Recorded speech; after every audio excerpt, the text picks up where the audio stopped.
Presenting The Complete Orson Welles and the Mercury Theater on the Air in The War of the Worlds by H.G. Wells. This is Orson Welles, speaking from London. as the third man. Stand by. We'll be on the air in 15 seconds, Mr. Wells. Yes, I know. Stand by, everybody. Mercury Theater on the Air presents Orson Welles as Count Dracula in his own version of Bram Stoker's great novel, Who knows Dracula. what evil lurks in the hearts of men? The shadow knows.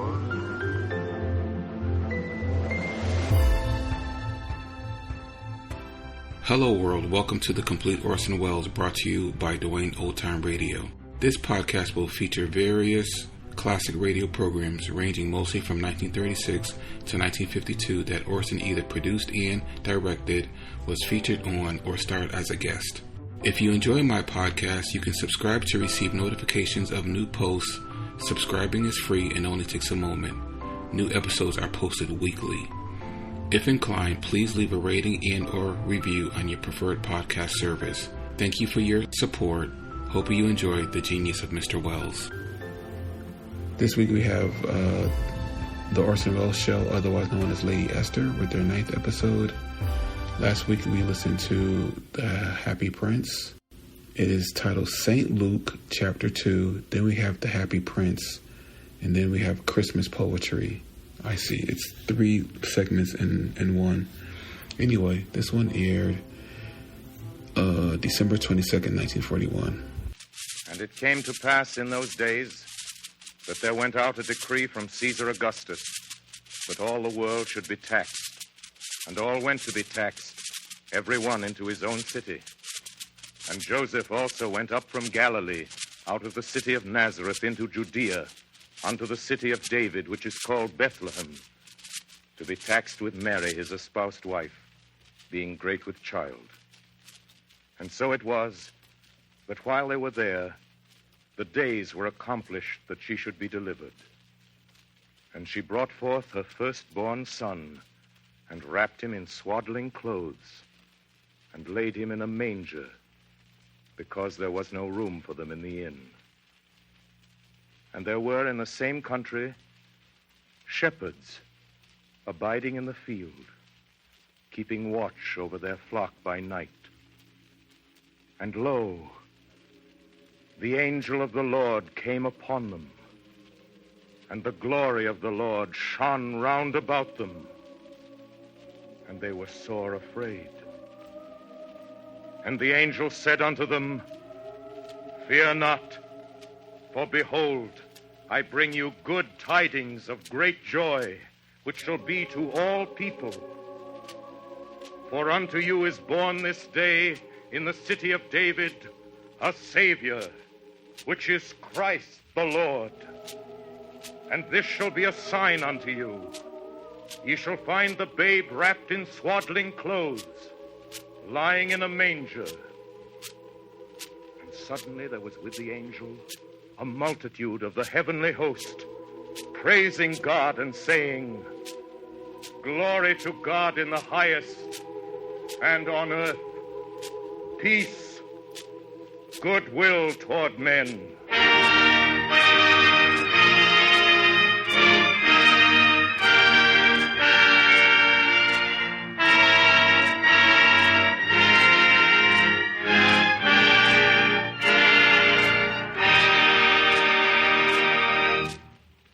I've just read you the story of the Nativity, as told by St. Luke in the Bible, according to King James. Good evening, everybody, and Merry Christmas.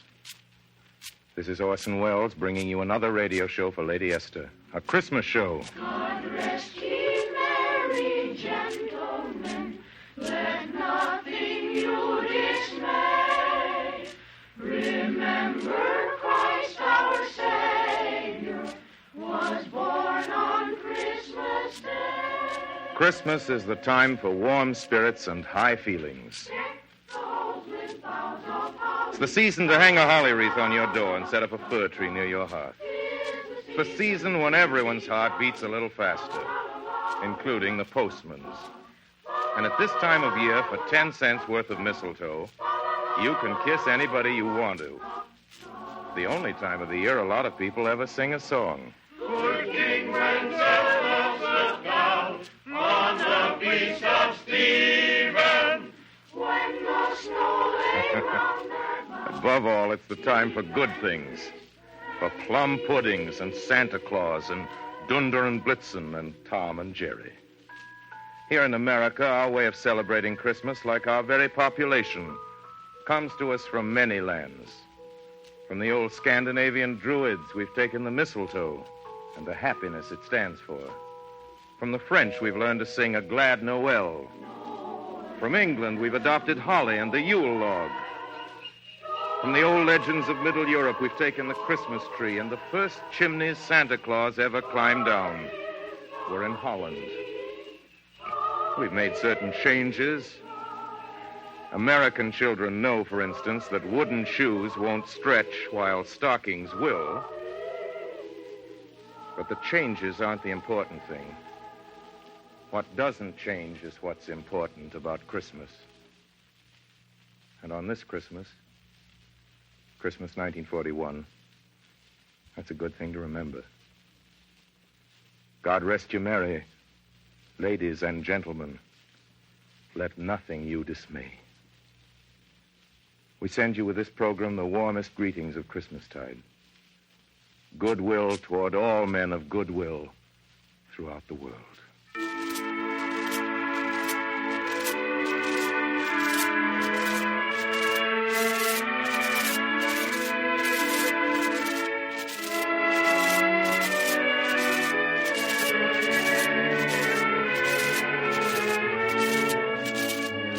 Our story tonight is an apostrophe to the spirit of giving. It's one of the first things my mother ever read to me. Your mother probably read it to you. It's called The Happy Prince. We'll do it for you in just a minute.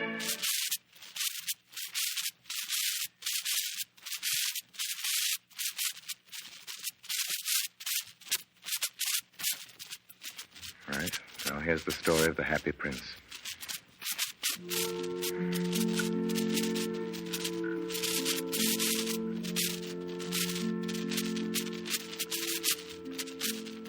High above the city, on a tall column, stood the statue of the Happy Prince. He was gilded all over with thin leaves of fine gold. For eyes, he had 2 bright sapphires, and a large ruby glowed on his sword hilt. He was very much admired indeed. One night there flew over the city a little swallow on his way south to the pyramids in Egypt. He stopped when he saw the statue on the tall column. I will put up here for the night. It is a fine position with plenty of fresh air. I have a golden bedroom. Just as the swallow prepared to go to sleep, a large drop of water fell on him. What a curious thing. There's not a single cloud in the sky. And yet it's raining. The climate here in the north is really dreadful. Then another drop fell. What's the use of a statue if it cannot keep the rain off? I must look for a good chimney pot. But before he'd opened his wings, a third drop fell. And he looked up and saw... what did he see? The eyes of the Happy Prince were filled with tears, and tears were running down his golden cheeks. Who are you? I am the Happy Prince. Why are you weeping, then? When I was alive and had a human heart, I did not know what tears were. My courtiers called me the Happy Prince, and happy indeed I was, if pleasure be happiness. Now that I am dead, I am up here so high, I can see all the ugliness and all the misery of my city. And though my heart is made of lead, yet I cannot choose but weep. What? Is he not solid gold? The swallow said this to himself. He was too polite to make any personal remarks out loud. Far away in a little street, there is a poor house. One of the windows is open, and through it I can see a woman seated at a table. Her face is thin and worn, and she has coarse red hands, all pricked by the needle, for she is a seamstress. She is embroidering passion flowers on a satin gown for the loveliest of the Queen's maids of honor to wear at the next court ball. In a bed, in the corner of the room, her little boy is lying ill. He has a fever and is asking for oranges. His mother has nothing to give him but river water, so he is crying. Swallow, little swallow, will you not bring her the ruby out of my sword hilt? My feet are fastened to this pedestal, and I cannot move. I am waited for in Egypt. My friends are flying up and down the Nile and talking to the large lotus flowers. Swallow, little swallow, will you not stay with me for one night and be my messenger? The boy is so thirsty, and the mother is so sad. It's very cold here, but I will stay with you for one night and be your messenger. Thank you, little swallow. So the swallow picked out the great ruby from the prince's sword and flew away with it in his beak over the roofs of the town. He passed by the palace and heard the sound of dancing. A beautiful girl came out on the balcony with her lover. How wonderful the stars are, and how wonderful is the power of love. I hope my dress will be ready in time for the state ball. I have ordered passion flowers to be embroidered on it, but the seamstresses are so lazy. He passed over the river and saw the lanterns hanging to the masts of the ships. At last he came to the poor house and looked in. The boy was tossing feverishly on his bed, and the mother had fallen asleep. She was so tired. In he hopped and laid the great ruby on the table beside the woman's thimble. Then the swallow flew back to the happy prince and told him what he had done. It is curious, but I feel quite warm now, although it's so cold. That is because you have done a good action. And the little swallow began to think, and then he fell asleep. Thinking always made him sleepy. When day broke, he flew down to the river and had a bath. Tonight, I go to Egypt. The swallow was in high spirits at the prospect. When the moon rose, he flew back to the happy prince. Have you any commissions for Egypt? I am just starting. Swallow, will you not stay with me one night longer? I am waited for in Egypt. Tomorrow my friends will fly up to the second cataract. The river horse couches there among the bulrushes, and on a great granite throne sits the god Mammon. Swallow, swallow, little swallow. Far away across the city, I see a young man in a garret. He is leaning over a desk covered with papers. He is trying to finish a play for the director of the theater, but he is too cold to write anymore. There is no fire in the grate, and hunger has made him faint. I will wait with you one night longer. Shall I take him another ruby? Alas, I have no ruby now. My eyes are all that I have left. They are made of rare sapphires, which were brought out of India 1,000 years ago. Pluck out one of them and take it to him. He will sell it to the jeweler and buy firewood and finish his play. Dear Prince, I cannot do that. Swallow, swallow, little swallow, do as I command you. So the swallow plucked out the prince's eye and flew away to the student's garret. It was easy enough to get in as there was a hole in the roof. Through this he darted and came into the room. The young man had his head buried in his hands, so he did not hear the flutter of the bird's wings. And when he looked up, he found the beautiful sapphire. I'm beginning to be appreciated. This is from some great admirer. Now I can finish my play. The next night, the swallow flew back to the happy prince. I am come to bid you goodbye. Swallow, swallow, little swallow, will you not stay with me one night longer?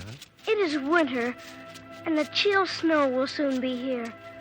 In Egypt, the sun is warm on the green palm trees, and the crocodiles lie in the mud and look lazily about them. My companions are building a nest in the Temple of Baalbec. Dear Prince, I must leave you.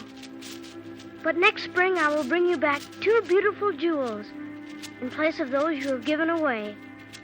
The ruby shall be redder than a red rose, and the sapphire shall be as blue as the great sea. In the square below, there stands a little match girl. She has let her matches fall in the gutter, and they are all spoiled. Her father will beat her if she does not bring home some money, and she is crying. She has no shoes or stockings, and her little head is bare. Pluck out my other eye and give it to her, so her father will not beat her. I will stay with you 1 night longer, but I cannot pluck out your eye. You would be quite blind then. Swallow, swallow, little swallow, do as I command you. So he plucked out the prince's other eye and darted down with it. He swooped past the match girl and slipped the jewel into the palm of her hand. Then the swallow came back to the prince. You are blind now, so I will stay with you always. No, little swallow, you must go away to Egypt. I will stay with you always. And he slept at the prince's feet. All the next day he sat on the prince's shoulder and told him stories of what he had seen in strange lands. He told him of the red ibises who stand in long rows on the banks of the Nile and catch goldfish in their beaks. Of the Sphinx, who is as old as the world itself and lives in the desert and knows everything. Of the king of the mountains of the moon, who worships a large crystal. Of the great green snake that sleeps in a palm tree and has 20 priests to feed it with honey cakes. And of the pygmies who sail over a big lake on large flat leaves and are always at war with the butterflies. Dear little swallow, you tell me of marvelous things, but more marvelous than anything is the suffering of men and women. There is no mystery so great as misery. Fly over my city, little swallow, and tell me what you see there. So the swallow flew over the great city and saw the rich making merry in their beautiful houses while the beggars were sitting at the gates. He flew into dark lanes and saw the white faces of starving children looking out listlessly at the black streets. Then he flew back and told the prince what he had seen. I am covered with fine gold. You must take it off, leaf by leaf, and give it to my poor. Leaf after leaf of the fine gold the swallow picked off, till the happy prince looked quite dull and gray. Leaf after leaf of the fine gold he brought to the poor, and the children's faces grew rosier, and they laughed and played games in the street. Then the snow came, and after the snow came the frost. The streets looked as if they were made of silver. They were so bright and glistening. Long icicles like crystal daggers hung down from the eaves of the houses. Everybody went about in furs, and the little boys wore scarlet caps and skated on the ice.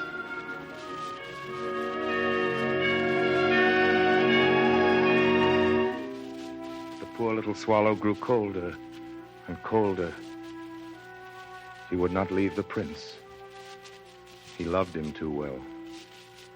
He picked up crumbs outside the baker's door when the baker was not looking. Tried to keep himself warm by flapping his wings. But at last he knew that he was going to die. He had just enough strength to fly up to the prince's shoulder once more. Goodbye, dear prince. Will you let me kiss your hand? I am glad that you are going to Egypt at last, little swallow. You have stayed too long here. It is not to Egypt that I am going. I am going to the house of death. Death is the brother of sleep. Is he not? And he kissed the happy prince on the lips and fell down dead at his feet. At that moment, a curious crack sounded inside the statue, as if something had broken. The fact is that the leaden heart had snapped right in two. certainly was a dreadfully hard frost. Early the next morning, the mayor was walking in the square below in company with the town councilors. As they passed the column, he looked up at the statue. Dear me, how shabby the Happy Prince looks. And here is actually a dead bird at his feet. We must really issue a proclamation that birds are not to be allowed to die here. And the town clerk made a note of the suggestion. So they pulled down the statue of the Happy Prince. And then they melted the statue in a furnace. And the mayor held a meeting of the corporation to decide what was to be done with the metal. We must have another statue, of course. It shall be a statue of myself. Of myself. Of myself. Of myself. Said each of the town councilors, and they quarreled. When I last heard of them, they were quarreling still. What a strange thing, said the overseer of the workmen at the foundry. This broken lead heart will not melt in the furnace. We must throw it away. So they threw it on a dust heap, where the dead swallow was also lying. Bring me the two most precious things in the city, said God to one of his angels. And the angel brought him the leaden heart and the dead bird. You have rightly chosen, said God. For in my garden of paradise, this little bird shall sing forevermore.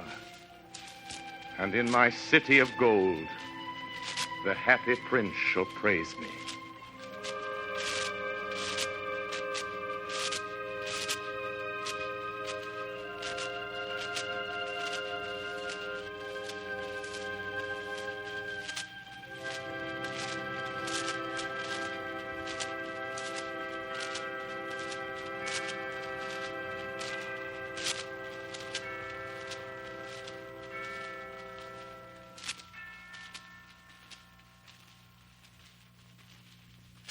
That was Wilde's The Happy Prince. The music was by Bernard Herrmann. There's more to our Christmas show, but right here I'd like to tell you the good news about next week's program. Our store is a new one, and it's the best thing of its kind that's come our way this year. And our guest is Miss Rita Hayworth. Now about tonight. I'm going to do something of G.K. Chesterton's. I stumbled on it the other day. It isn't new, but it isn't very well known either. It might have been written especially for tonight. Especially for this Christmas, 1941.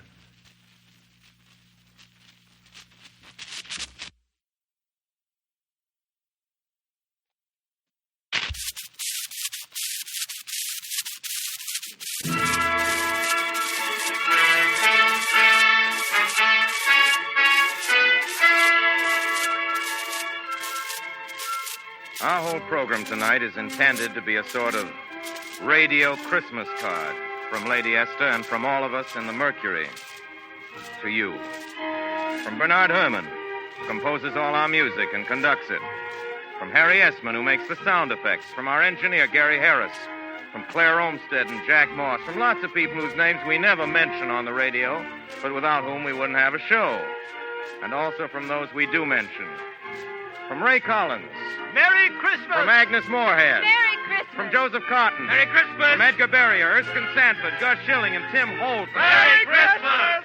And way out there in New York, from Paul Stewart, Alice Frost, Betty Gard, Everett Sloan, Chubby Sherman, Eustace Wyatt, and George Coulouris. And Merry Christmas! And from all the Mercury people in Chicago, and from the Robert Mitchell Boy Choir. Merry Christmas! And from the orchestra, and from everybody. Merry Christmas! And, of course, really, no proper Christmas card is complete without a few gay rhymes. And, of course, Joe's right. We want our greetings to be as hospitable as any host, inviting you in on Christmas morning. Come, bring with a noise, me merry, merry boys, the Christmas log to the firing. For my good dame, she bid you all be free, and drink to your heart's desire. We want our greeting to be as generous as the beggars. Christmas is coming, the geese are getting fat.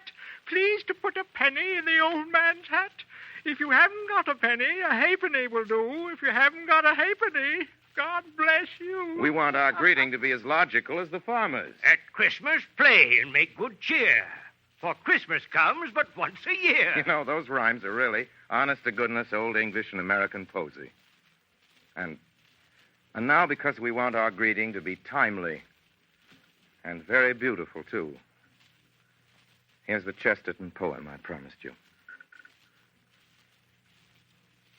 passionate peace is in the sky, and in the snow is silver sealed. The beasts are perfect in the field, and men seem men so suddenly. But take 10 swords, and 10 times 10, and blow the bugle in praising men. For we are for all men under the sun, and they are against us, every one. And misers haggle, and madmen clutch, and there is peril in praising much, and we have the terrible tongues uncurled that praise the world to the sons of the world. The idle, humble hill and wood are bowed about the sacred birth. And for one little hour, the earth is lazy with the love of good. But ready are you, and ready am I, if the battle blow and the guns go by. For we are for all men under the sun, and they are against us, every one. And the men that hate herd all together to pride and gold and the great white feather.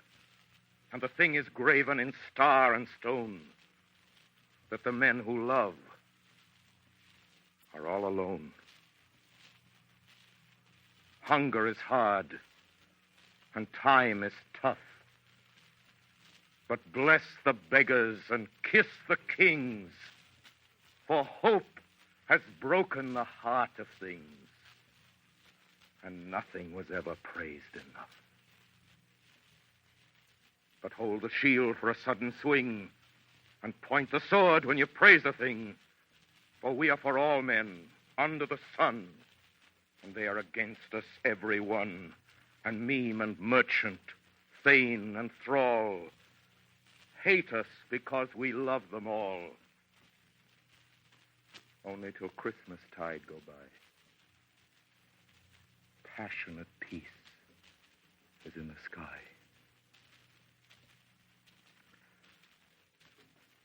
Good night now. Lady Esther and we of the Mercury wish you everything that's good for your Christmas. We remain, as always, obediently yours. And again, God rest you merry, ladies and gentlemen. Let nothing you dismay.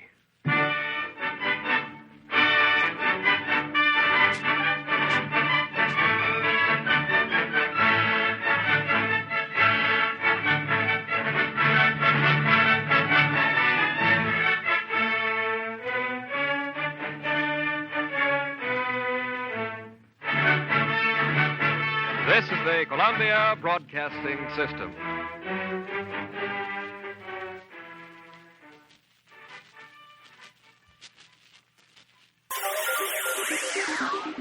Thank you for listening to and showing your support for my podcast. If you would like to receive notifications of when new episodes are posted, please subscribe to my channel. Subscriptions are 100% free, and they really help me get an idea of how I'm doing.